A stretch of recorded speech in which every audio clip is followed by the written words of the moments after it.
Hello everyone, welcome to Dentospedia, one of the best platform for dental global board exam. And today I am going to give you a short lecture from endodontic module, that is the endodontic flare-up. So coming to endodontic flare-up, what is this endodontic flare-up? It is an endodontic emergencies. And what are endodontic emergencies? Endodontic emergencies are the inflammation in the pulp or periradicular tissue which causes pain or swelling in those tissue and which make it necessitating to visit a dentist or any doctor. So these endodontic flare-up are one of the endodontic emergencies which happens during the treatment. So here you should know these endodontic flare-up. This is the endodontic emergencies which happen during the treatment. Now let us see the definition.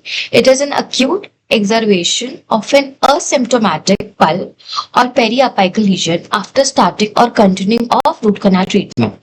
So now, earlier the pulp or the periradicular or any lesion that was asymptomatic, it has become acute exacerbation. Now the symptoms have started after starting the root canal treatment or continuing the root canal treatment.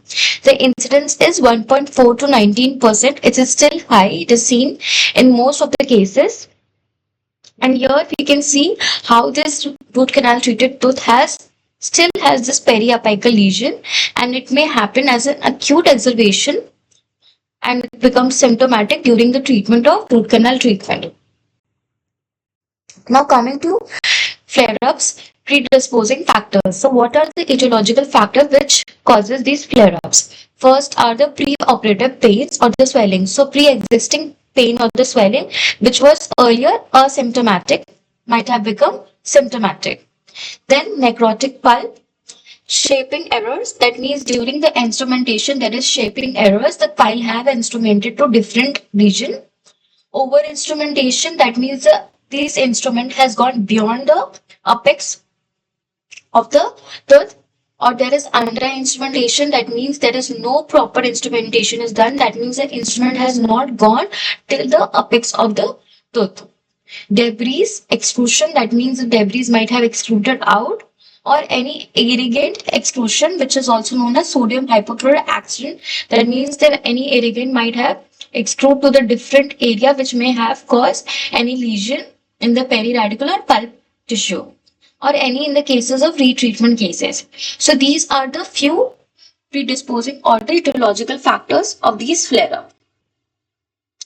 While we see the mechanism of these flare-up, there is microbial infection. So we already know in these all cases we can see any microbial infection, and these microbial infection, they has the local adaptation, so they locally adapt there, and due to the introduction of these the irrigants like sodium hypochlorite, there is severe inflammation which causes flare-up. So there was already pre-existing any microbial infection which has gone to a local adaptation, they have adapted there, but due to the introduction of the irrigant sodium hypochlorite, which causes severe inflammation there and causes flare-up,